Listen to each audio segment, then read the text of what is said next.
Iubirea mea-i o blândă rază dintr-un târziu și trist apus, ce îndurerat luminează în umbra zilei ce s-a dus.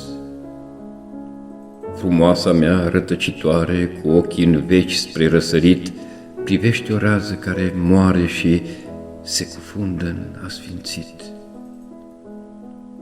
Privește-o și te uit afară, cum cade noaptea la ferești, cu biata rază solitară apune o mie